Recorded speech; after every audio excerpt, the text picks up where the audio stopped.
Good morning. Hi, how are you today? I'm okay, getting used to a new bit of technology by calling into this. Yeah, happy days. Thanks so much for taking the time out to call in today. It's much appreciated. Um, Now, let me make sure that I get your kind of bio correct. You're an NEU national executive and the chair of the NP and YW National Council. You're going to have to help me with that one, and Officer for Unity as well. Do you want to help me with MP and YW? It's the new professionals and young workers. So Ah, thank you. it's looking at it's looking at organising and the issues around people that are new to the profession. Although I am currently outgoing, there'll be somebody else chairing it at the start of September. Got you, got you. So you're heavily involved in the NEU, by all accounts. Now, interestingly, as we know, there's been a lot. I put a tweet out. I think it was last week. After seeing the stories about Latin coming into kind of key stage 3. I think this is something that obviously Gavin Williamson is really keen on. What are your thoughts on this? Well. For a start, like I don't know about you, but I've got quite a few friends that already teach Latin in state schools for the GCSE. There's a GCSE in it already, I know a isn't there? few. Yeah, I know a few. But I think the idea is to introduce it much more widely. I think that's the idea from Mr. Williamson. Yeah. Yeah. So I think it's starting off with about 40 schools, isn't it? With That's about right. 4 million funding. So it it feels more like a headline grabber than a serious attempt at trying to introduce Latin, isn't it? Like if you were going to like, where are we going to get the teachers from? Was my very first thought. Quite. And I think when I tweeted out when I discussed it on Twitter, there were actually. I mean, there do seem to be a fair number of classics teachers knocking around. And that they I think one of the key arguments with it is that you can transfer some of the language acquisition elements of Latin, and that supports learning other foreign languages. I suppose the counter argument to that would be, well, yeah, but we've got a shortage of Spanish, French, and German teachers, so why don't we just focus more on that rather than Latin? I mean, what do you think about those arguments? Well, I think that's a very valid argument to make. We're the time when we start teaching languages in the United Kingdom, when start teaching MFL at like the age of 11. If you look at any other country, all of my friends that are from foreign countries who are English as a second speaker, they're fantastic, but they all started at about around the age of 5. If we want to be serious about languages, then we need to be looking at primary school rather than secondary school. Yes. I mean, do you think that?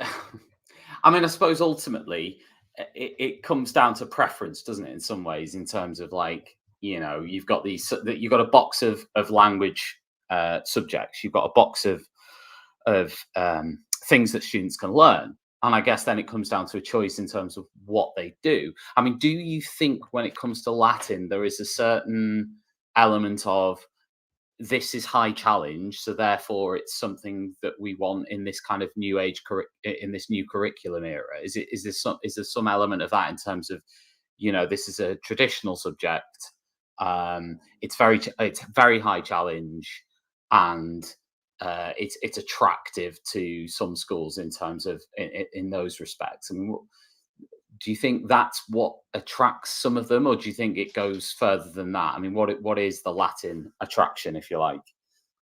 I think it's one of those things where I think it is a matter of perception, isn't it? So it almost kind of, from my point of view, it almost kind of feeds back into like the class system, isn't it? So where a lot of private schools, Mm. a lot of people in senior positions in this country have all learnt Latin. It's something that they do. So therefore, it almost goes back into that whole idea of cultural capital. doesn't it? So therefore, Latin is a key part of cultural capital within certain echelons of society. So therefore, if you wish to join these echelons, then you need to be imitating what they're doing. I think that's kind of like the principle behind it. Because if we want to think about like rigor and challenge, any subject can have rigor and challenge, isn't it? It's down to where the curriculum and the course and how the teacher presents that to the students. Every subject can have a very high challenge.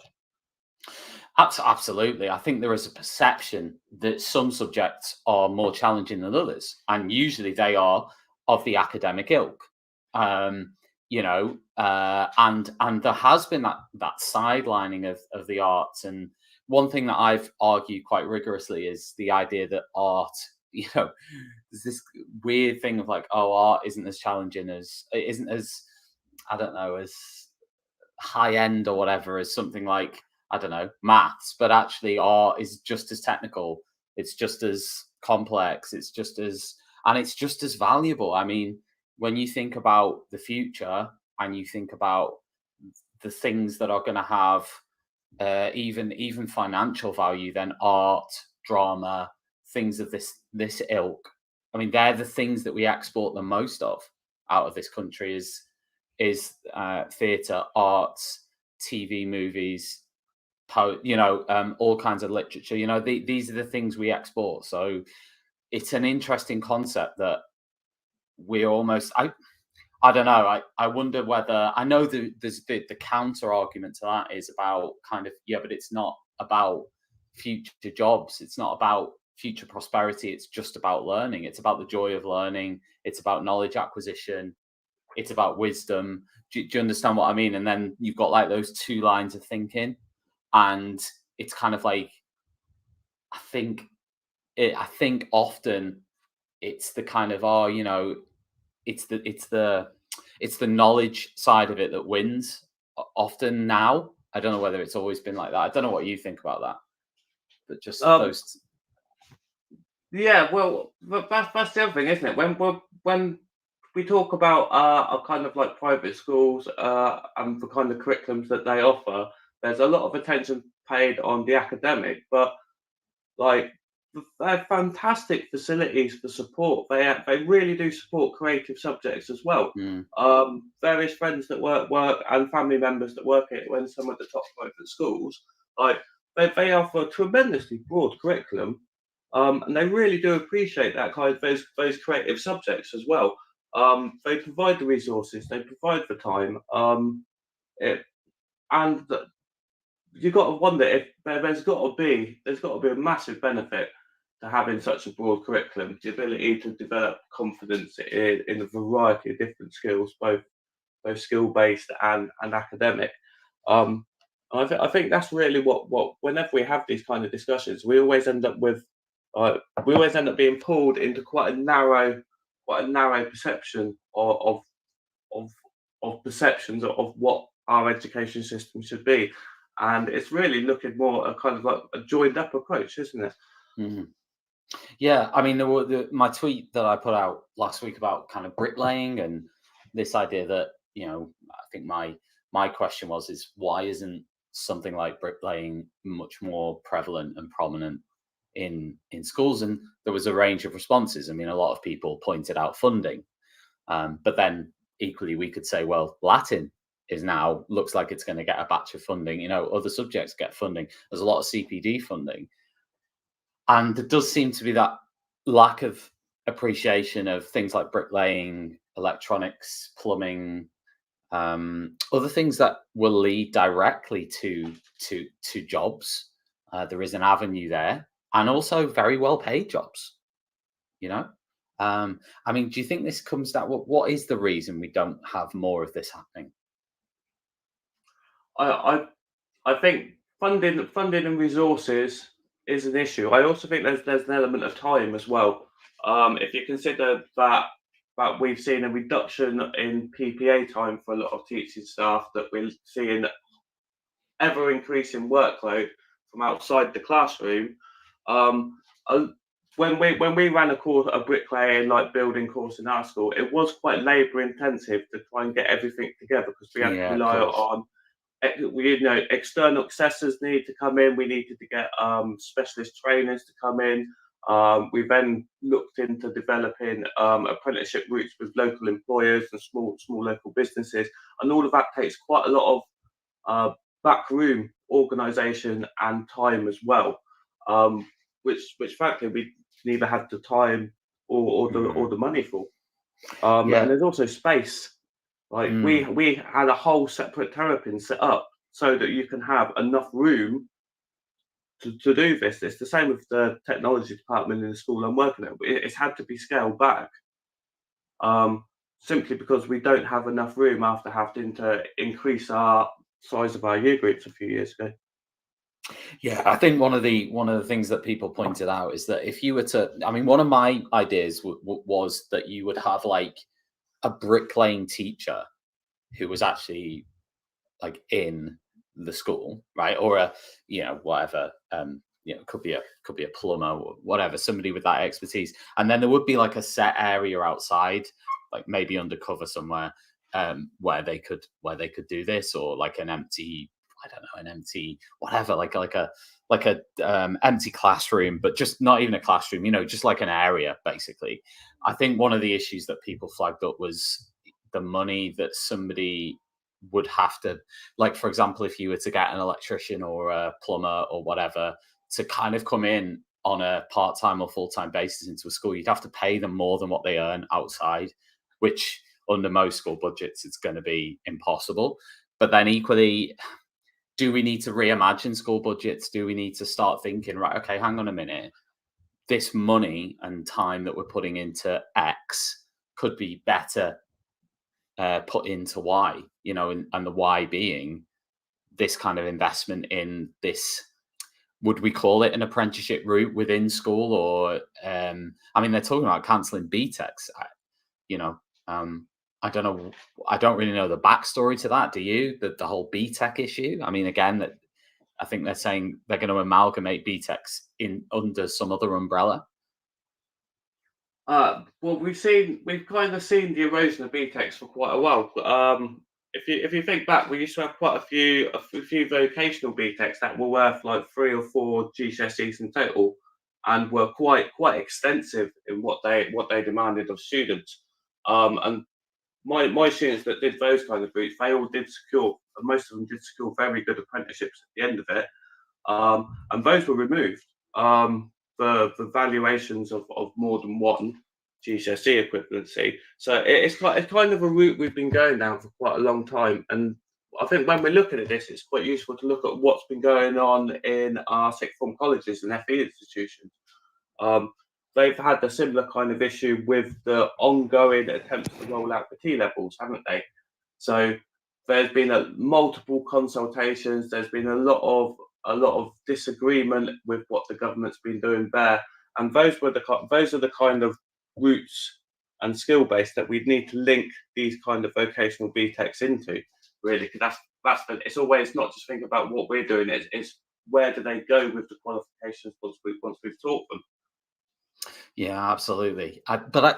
Do you not think there is like a clear pathway though with the likes of bricklaying and plumbing and electronics? There seems to be a much more clear pathway with that than some other pathways. Like there's almost a pathway straight into employment. At 18. There generally is, although what we found, it's going to be interesting to see the impact of the pandemic. So for instance, we the leaving school member of staff that we've got that deals with a lot of the non university route students. We're having real difficulties at the moment getting apprenticeships for our students. I think there's a backlog from last year as well, so there's more. That surprises me. Demand. That surprises me. But we've seen a massive drop off of supply as well. I think it may be because some companies have kind of had to scale back for various reasons. Yeah, right. And so we need to so really the government need to be thinking about how are we going to make sure that those apprenticeships, that those employers are capable of taking on new trainees? How do we come out of the pandemic providing all the opportunities that we did have in my area beforehand. Yeah, I mean, I don't like the whole. One thing, this is slightly off topic, but I don't like the whole like, oh, bricklaying is this kind of element that we've had of, oh, if it's a student with, who's struggling, let's say, with managing being in a classroom behavior wise or whatever, oh, they're going to go and do bricklaying, like it's something that's not worth as much as something else. And I think that's something that we maybe also have struggled with, this idea again that bricklaying is less valuable than something else. I don't, where does that come from? Like, what is that all about? Maybe I think it goes back to like Victorian times, probably. And I was class thinking system about, and everything. yeah, I was thinking about this last night, and I realised that my dad did a lot of bricklaying and plastering, and he did like car repair at his school. But his school was like one of the top performing grammars in the area. Yeah. So looking like 60s or so, late 60s. But so this was a grammar school, so so it was the academic centre of the town, and they did all of these kind of practical subjects. They did their bricklaying, they did car repair. So it's quite strange, but what was considered to be perfectly standard in his grammar school, where every single student would have been academic, that's where that disconnect's come from at some point. Yeah, I'll bring Chris. Well, I'll try and bring Chris in now. Chris, are you there? Are you with us? Chris? I hope so, yeah. Hi, yes. Good morning. Oh, yeah. Good morning. How are you doing this morning? Okay. Yeah, now I've sorted out the technology, yeah. Oh, that's good news. That's good news. We were just talking about bricklaying. I wondered whether you had any comments on that. There seems to be somebody with a chainsaw trying to chop the back of your head off, I can hear. But apart from that, what are your views on bricklaying? I think anything we can give to our pupils that's going to help them in later life, it can only be a good thing. And it was something several years ago that we did have in education, and we seem to provide something for everyone. And now the government seem to be forcing everybody down the same academic route without really considering that, not all pupils are the same shape and have the same requirements. Yeah. Karen, I'll come back to you a second just on what Chris has said. What do you think is the answer to this? What's the answer to that in terms of this now? I mean, would you like to see the end, for example, of Progress 8 or Best 8 or Super 8? I mean, is that one answer? I mean, what do you want to do? What do you want to see happen? Like removing Progress 8, the chance that I don't think it's amazingly helpful, Progress 8. I appreciate that we do need to measure things, but what if we remove something like that? Chances are we'll just have it replaced with something else. It kind of needs a bigger long term. Like really, there's so many stakeholders involved, but really, we need a big sit down. The idea of getting in all of our different stakeholders, all of our different levels of education as well, because I think sometimes we don't have enough communication between our primaries and our secondaries, and then our secondaries and our colleges and sixth forms. And we're not always 100% certain what's going on in the different sectors of education.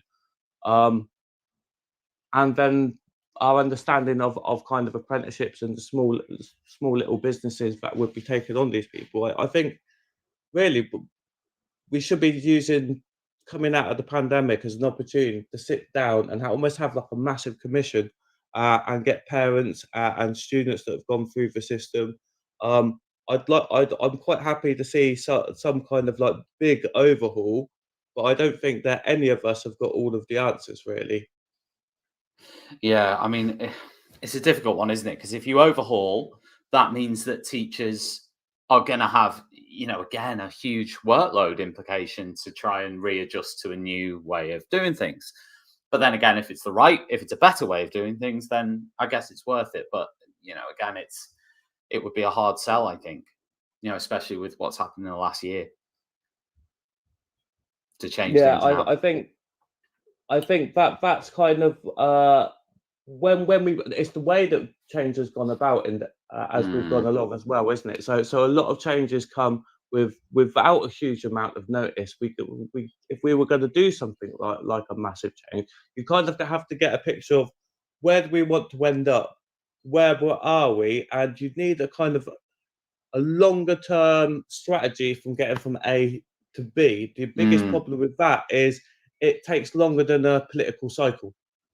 So you really kind of need a plan that, because it always is going to come back down to the politicians will be making these decisions. You really kind of need a consensus between Labour and Conservative. You'd actually need them to sit down, put aside their politics, and come up with a plan that both are willing to keep to, regardless of who takes power in so many years' time. And I think that's the biggest issue here. Is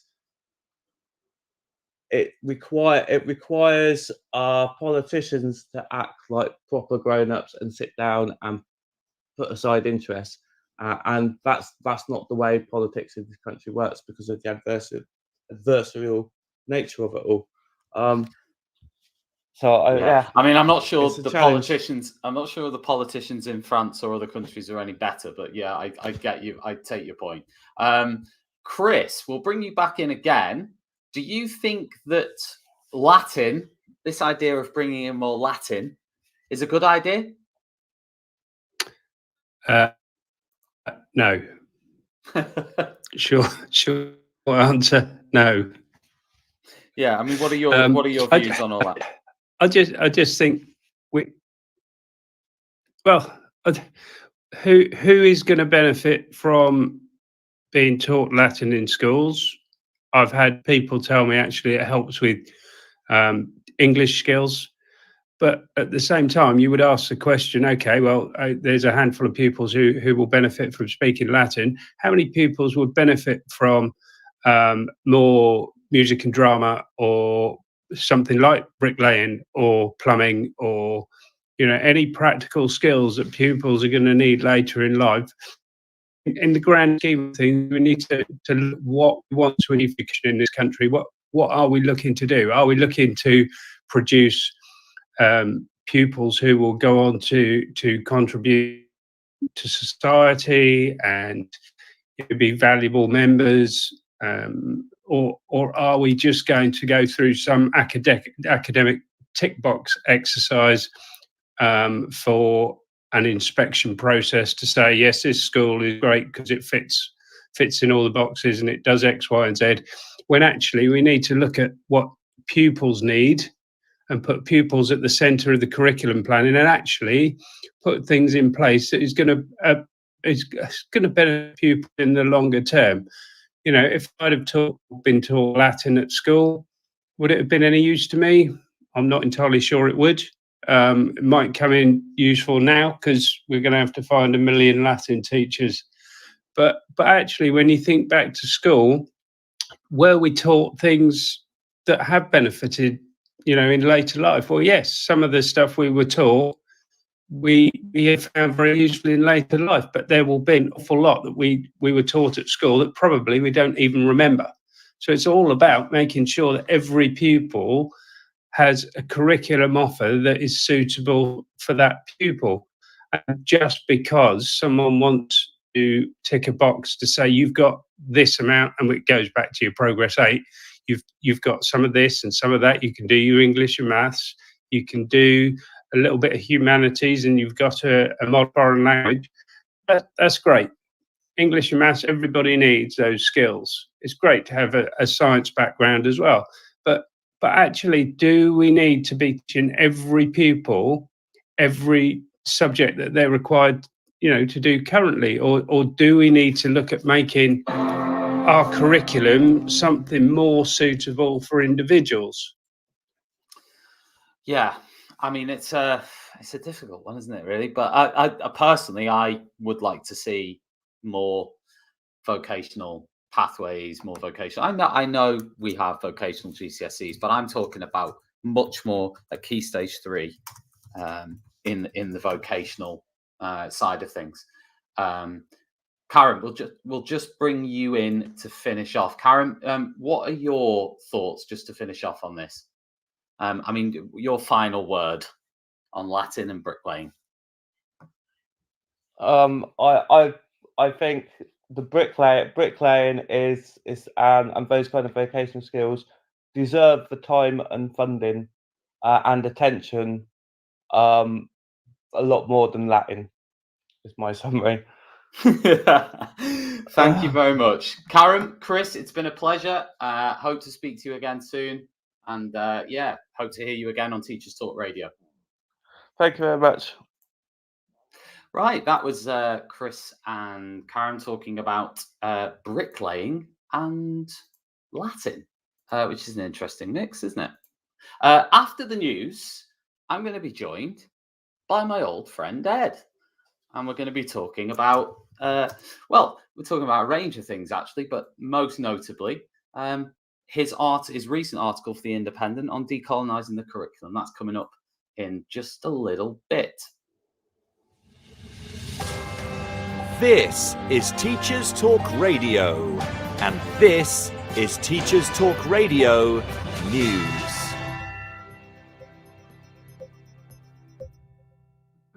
This is your latest Teachers Talk Radio News with Gail Glenn.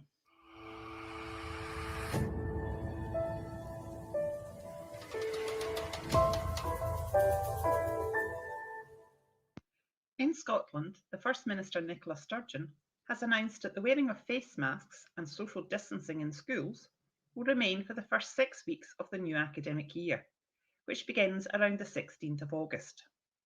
She stated that this also reflects the unique environment of schools, where large numbers of unvaccinated children and young people mix with adult staff. So for up to 6 weeks, subject then to review, there will be a continued requirements for staff to keep at least 1 metre distance from each other and from children and young people while on the school estate. She said, "We have also decided, after careful consideration, to retain the current requirements for face coverings in schools for staff and for children aged 12 or over. This includes asking young people and staff in secondary schools to wear face coverings during lessons and while inside school buildings." The First Minister also announced a further £10 million to local authorities to be allocated for improved ventilation and CO2 monitoring equipment in schools.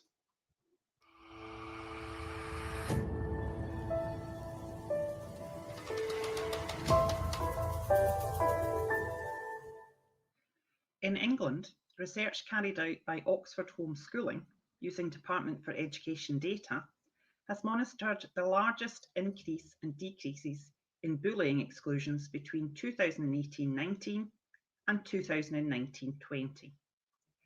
Barking in Dagenham was the largest hotspot, showing a 200% increase in the number of suspensions and permanent exclusions from bullying. Figures were shown to more than double in 10 local authorities. Nationally across England, the data is more positive, and this is thought to be the result of school closures affecting the amount of time which students spent in contact with one another.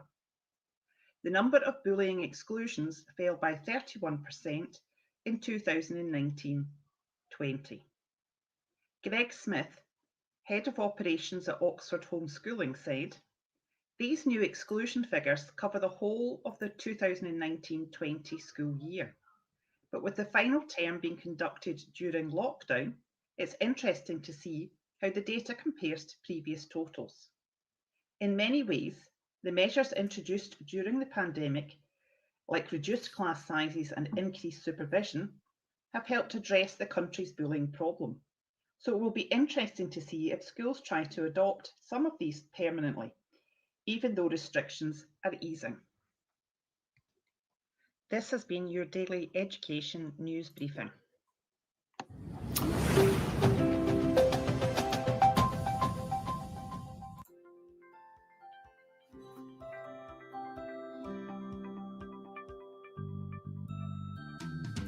Creative Resources, made for teachers by teachers. At Creative Resources, we've been rethinking what a classroom can be. We've created a huge range of more than 2,500 original and exciting resources that span across more than 15 different subject areas. Whether you're looking for primary or secondary level resources, careers options, PSHE, arts, or humanities, Creative Resources have the resources for you. We offer full curriculum packages and unique, challenging escape rooms themed on topics such as Shakespeare, Tudors, and fractions. We have quizzes, task cards, Tarsier puzzles, and lots more. Better still, more than 100 resources can be accessed for free. Just visit our website www.cre8tiveresources.com. You can get 10% off any order you make on our website by using discount code TT Radio. Creative Resources, made for teachers by teachers. Every teacher loves stationery, right? Imagine getting a selection of fun, beautiful, and unique stationery items designed and selected especially for teachers, delivered through your door every month. You need to check out teacherslovestationery.club.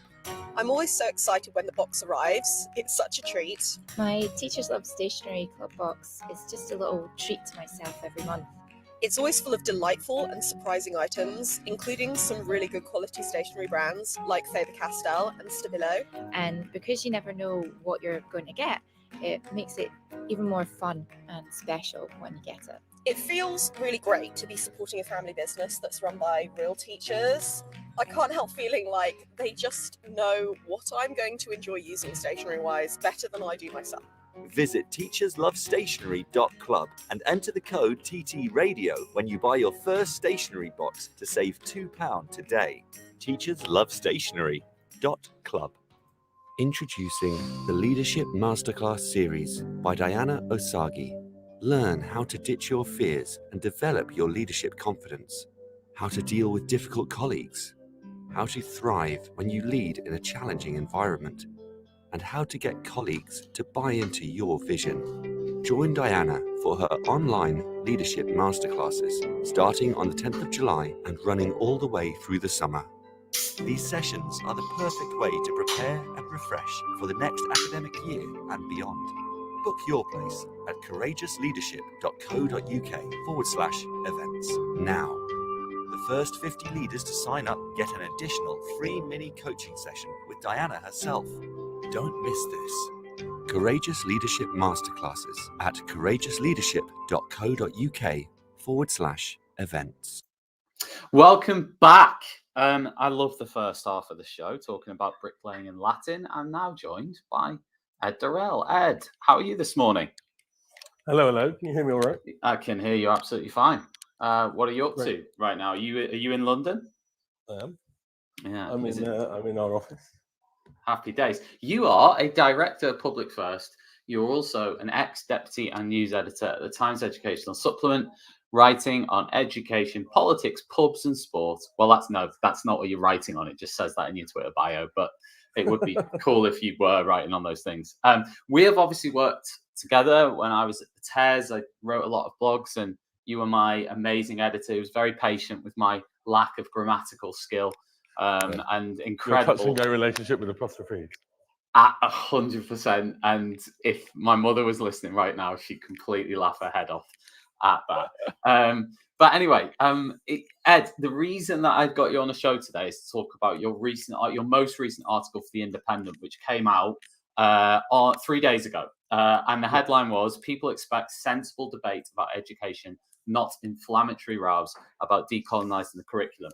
And it says in the sub here, we should perhaps avoid complaining that there are, for example, too many, in quotes, dead white men in literature set text lists, and instead focus on making the canon bigger and more inclusive, not less. Now, in your article, you reference a survey or a questionnaire that was carried out by Public First, which is a think tank that you work for, a poll where less than a quarter of the public in England said that they supported the idea of decolonising the curriculum. However, you brought to our attention some nuances within that data, within the article. So I was wondering whether you could maybe outline that for me in terms of what the main thrust of your article is. So essentially, what I was trying to say was that the general public, and I suppose for the sake of this radio show, let's call them parents, aren't interested in debates about the curriculum being drawn into the so-called culture war. And actually, they have a kind of very broad-ranging and essentially centrist approach, neutral even, when it comes to such debates. There are people on both sides who would like school and university curricula to become a kind of battleground in this so-called culture war. Shouting about, as I said, dead white men on the curriculum, or opposing people who want to broaden out the curriculum to include other cultures. But actually what our survey found was that while if you ask them directly about this phrase decolonizing the curriculum, they kind of, I suspect in a knee-jerk way, said no by 3-1. But actually, if you ask them a much more gentle question about making the curriculum more broad, taking in other cultures, other writers, other people's histories, then they were overwhelmingly, I mean, even more overwhelmingly in favour of that. And what was the percentage on that one? I mean, if it was 1 in 3, something like 92% support. Wow. The idea of making it bigger and more broad ranging. So what I don't think they want is, and obviously, I don't want teachers shouting at me. I know if you make the curriculum bigger in some ways, that makes life harder for teachers. The great cliche of forcing more stuff on the curriculum being ridiculous.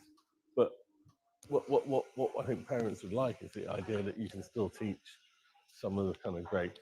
Let's take English for example, or history, your subject.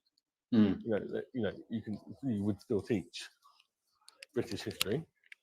And the key passages in our history, and not least of all, in my opinion, at least, for arguments of powerful knowledge and this kind of thing. But they would also be very open to the idea of teaching more African history or Southeast Asian history, recognizing that there are other cultures and other histories that are equally valid. But what they don't want to be told is that we teach too much British history, and we shouldn't be so kind of closed-minded. They don't like being told that either.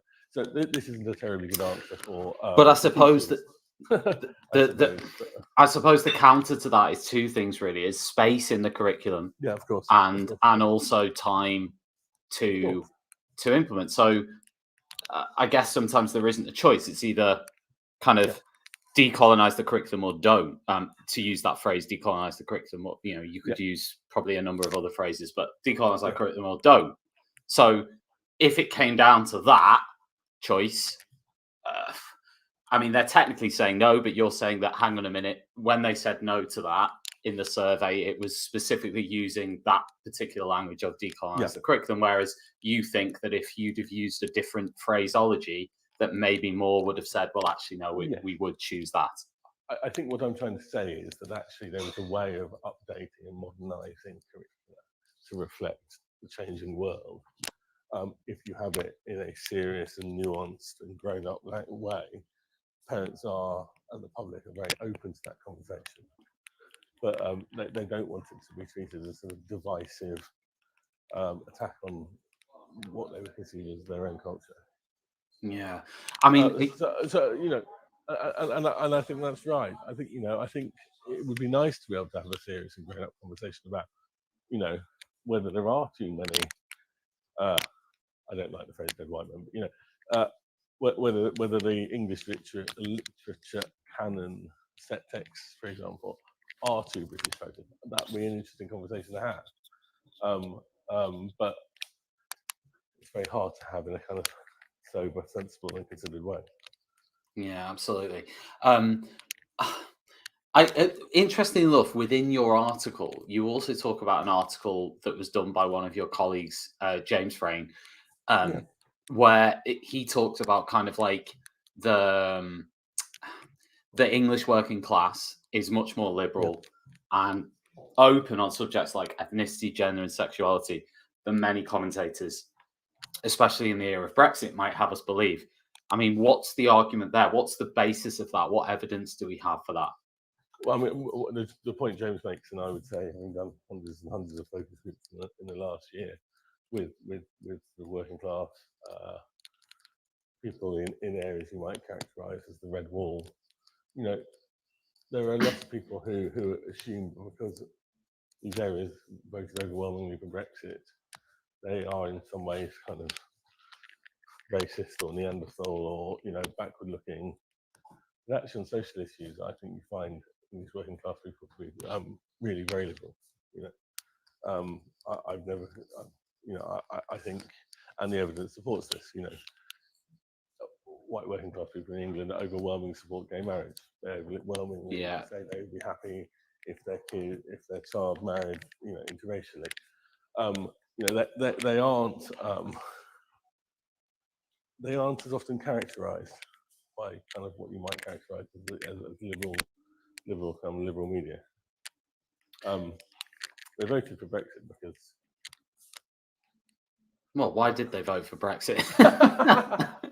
There you go. You tell me the answer to that huge one. Stereotype, huge generalisation, but because they did, didn't they? Let's be honest about that. Yeah. You know, Stockton and Redcar and Doncaster and Oldham, and you know, these places are overwhelmingly voted for Brexit. And I would argue it was an economic kind of cry for help. You know, the reason that the Remain campaign's arguments fell on deaf ears was because if you're told that there'll be an economic disaster if you leave the European Union, well, if frankly you live in Blythe and you've been out of work for 30 years and you've seen the industry collapse around you, and everything on the high street shut, you know, being told there will be an economic crisis if you leave, is a bit of a joke because they've been living in an economic crisis for 30 or 40 years. So it was a sort of roll. It was almost like a last roll of the dice. It's like something has to change. We're giving a chance to change something. We'll change this then. Yeah. It was. Does that make sense? Yeah, it does. Yeah, absolutely does.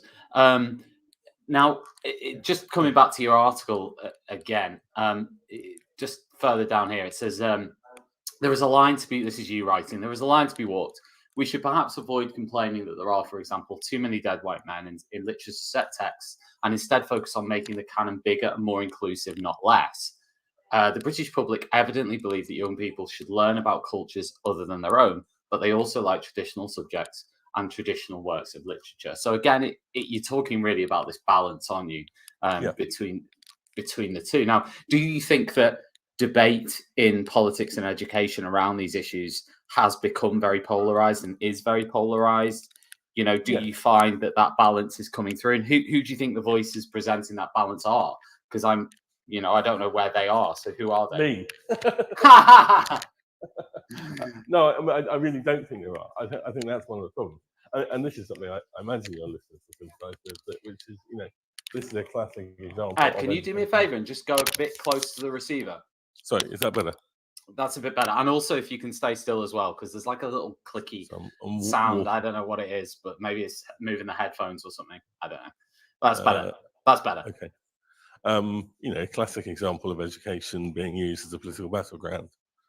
You know, and it's very easy if you're not a teacher to say, well, we should just make the curriculum bigger, or you know, the canon larger, or you know, get rid of Dickens. But actually, you know, obviously, if you're a teacher teaching it, that's a different thing altogether. Now, I do wish, and the voices are absent, that we could have a national conversation that wasn't kind of knee-jerk and polarized, because I think it's an important conversation to be had. I would say, though, I would emphasize the fact I think it is a national conversation, and this is something perhaps your listeners might be less keen on. And I think perhaps we talked about last time I was on your show, was the fact that I do think curriculum, not pedagogy, but curriculum is a political issue, and it is a national conversation. And while teachers should definitely inform it and be the experts in how stuff works in sequencing terms, for example, there can't be anything really. I struggle to think of anything more political in a good way than what we should be teaching our kids. And if you have a national curriculum, then that should be a national debate. Yeah, just coming back, I don't know if you heard any of the first part of my I had some show. of that, yeah, but talking of curriculum then, in terms of what should be taught, what do you think of the whole Latin thing? What are your views on that? Oh, well, I think it's a sort of red herring, isn't it, really? A board policy advisor in the department threw a bone out just to see how it would land. But I could be wrong, but I think you've been following the world of education as long as me, Tom. I think this is like the 5th time I've seen this story. Yeah. A 6th time I've seen the story. More Latin or universal Latin teaching is like a kind of absolutely kind of standard silly season story, isn't it? And 5 million quid, or was it 5 million quid? They said they commit to it. Know, something like that. I mean, it might obviously it would be a lot of money for you or me, but in the grand scheme How do you know? How do you know? I've known you long enough. In the grand scheme of the education system, it is literally peanuts. I mean, it's not it's changed from the back of the sofa. It's so true. Small. It's what 2 secondary schools worth of money. Yeah. It's minuscule. And the teaching Latin thing is really interesting, isn't it? It's that sort of the reason it works as a political argument is because there is this never-ending kind of idea that somehow independent schools know better how to teach kids, which is obviously bollocks.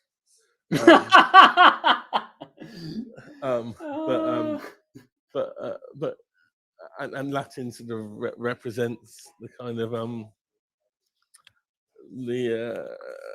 the top of that conversation, doesn't it? It's like posh kids learn Latin at independent school, therefore if we want to make our schools better, we're going to get kids in working class comps to learn Latin too. It's kind of it's a really weird story. I mean, actually there is an argument, isn't there? And I'm sure I heard some of it being rehearsed earlier in the show. There is an argument vaguely in favour of Latin, and it helps other languages develop.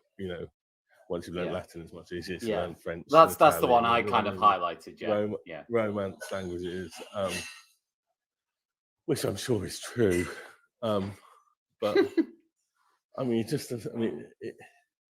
why do you think? Why is Gavin Williamson? To the fact that the entire exam system is being burned to the ground. It's like it's just like so little significance. Ed, I feel like I shouldn't have started talking about Latin because someone's just started smashing bottles everywhere. I feel like that's triggered quite. It's the trouble with doing this from my office. That's triggered a response. Everyone's chucking glasses everywhere. Do you think, like, in terms of Gavin Williamson? I mean, is his thing with? I mean, is that a personal thing with Latin for him? I mean, is that, or is this someone who's told him that? I mean, I don't know if you saw that thread from Amy Gibbons yesterday, talking about Gavin Williamson basically not being involved in anything, basically being loads of decisions being made without his say so, essentially, was what I was picking up from there. So is this something he believes in, or is this something that other people believe in? I think lots of people believe in it. I guess I'm asking where the idea is coming from. I mean, who's driving it? I think, frankly, it's just that, as I say, it's dusting down a policy that they've rolled out, or not even a policy, a press release that they've rolled out 5 or 6 times in the last 15 years. I don't know where it comes from. I mean, on balance, would I like to see more Latin in schools? Yeah, probably a bit more. I think it wouldn't be bad. I think it would help people learn one foreign languages. I don't think it's a terrible idea. Would I like to see a better vocational education system? Yes, a lot more than a bit more Latin. It just seems like the priorities are all wrong there, really. 100%. That's my opinion. I mean, I put a tweet out the other week about bricklaying.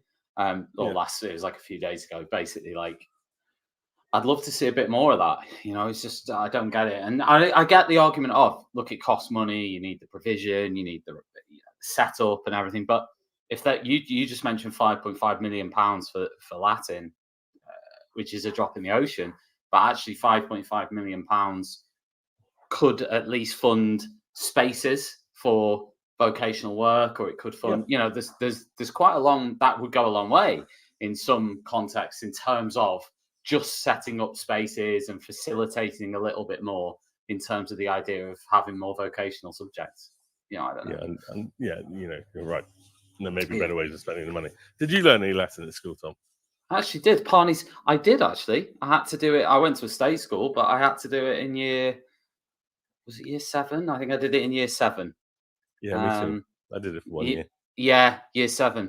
And the Cambridge Latin course. Do you remember that one? I cannot remember what it was. I remember that we had to learn Parnis Angelicus Ni. No, I can't remember the next bit. But we had to learn that and sing it together. And the lads. A famous course. I remember it was called the Cambridge Latin course, and it was all based around a family that lived in Pompeii. The dad was called Caecilius, and I tweeted. Caecilius est in horto laborat, which obviously means Caecilius is in the garden working. Yeah. When the story broke, and it got this whole long debate about whether this Cambridge Latin course was any good or not. No, I don't. Classicists coming back and saying that it was a terrible way of teaching Latin, and it did more damage to Latin education than anything else. Well, Tom Hopkins-Burke has just texted in saying there shouldn't be an est in there. Yeah, wow. That's right. He's the expert. He's the expert. I'm not. I don't have a clue. I just remember being sat in those Latin lessons next to all these lads who, honestly, you wouldn't think they'd be. It was a little bit like Barney from The Simpsons. You're like, just doing this Latin, and I was one of them, to be honest with you, thinking, what the bloody hell's going on here? But yeah, it was fun. It was fun at the time. Anyway. Ed, it's always a pleasure. You take care now. Enjoy. Yeah, I'll speak to you soon again. All right, cheers, mate. See you later. Bye. That was Ed Dorrell, who is a director at Public. Oh, is it Public First? Oh, God, getting it right. I don't know. He's the director at a think tank in London who do lots and lots of interesting polls, and one of them, as we mentioned, was on decolonising the curriculum. And it was interesting what he was saying that, because he was saying that even though a lot of people who were surveyed actually turned around and said no to the idea, but then he was saying that once you dug a bit deeper, they were actually yes. It was just maybe the use of language and this kind of culture war element to it that people want to avoid and people don't want to, they don't respond well to, and perhaps it's the language, because once you ask them actually in a different way, they were in favor. I think he said 92% were in favor of broadening the curriculum. So they're really high numbers, So yeah, interesting. And then obviously the entire show, the thread running through the show is Latin. Lots of interesting opinions on that too. Thanks very much for joining me this morning on the morning break. I've got loads of shows coming up on Teachers Talk Radio over the next few days. Goodness me. We've got Seb Ventura later on for the drive home. I'm not sure what Seb's he's not here, so I don't know what Seb's topic is, but it's always interesting and always entertaining. We've got Genevieve Bent for the late show at 8 p.m. I know she's got Ria Gibbs as a guest at 8 p.m. on her show tomorrow morning. Pooja Agarwal is the special guest with Kate Jones at 9 a.m. tomorrow on the drive home. That'd be a strange time to drive home unless you're doing a night shift of teaching. And then we've got Dorian Brown at 11 a.m. On the morning break, as usual. And Krishna Sanal, who is on the late show at 8 p.m. tomorrow. So goodness me, a lot of shows coming up over the next 48 hours. And I highly recommend listening back to Lizzie's show from this morning. Lizzie made her debut on Teachers Talk Radio this morning on The Breakfast Show. Fantastic guest talking about education research. Make sure you catch that on the website. Listen back to it. It was superb. Every teacher loves stationery, right? Imagine getting a selection of fun, beautiful and unique stationery items designed and selected especially for teachers, delivered through your door every month. You need to check out teacherslovestationery.club. I'm always so excited when the box arrives. It's such a treat. My Teachers Love Stationery Club box is just a little treat to myself every month. It's always full of delightful and surprising items, including some really good quality stationery brands like Faber-Castell and Stabilo. And because you never know what you're going to get, it makes it even more fun and special when you get it. It feels really great to be supporting a family business that's run by real teachers. I can't help feeling like they just know what I'm going to enjoy using stationery-wise better than I do myself. Visit teacherslovestationery.club and enter the code TTRadio when you buy your first stationery box to save £2 today. teacherslovestationery.club. That's it for the morning break this morning. Thanks everybody for tuning in and joining me live. And if you have just listened back to this as a podcast, thank you to you too. We've just reached 6,000 followers on Twitter, which is remarkable considering Teachers Talk Radio has only existed for maybe 5 months now. So thank you very much for listening. Thank you very much for your support. Keep involved, subscribe on the website, and listen for more Teachers Talk Radio at ttradio.org. You've been listening to Teachers Talk Radio. Tune in live and listen back at ttradio.org. We look forward to hearing from you next time on Teachers Talk Radio.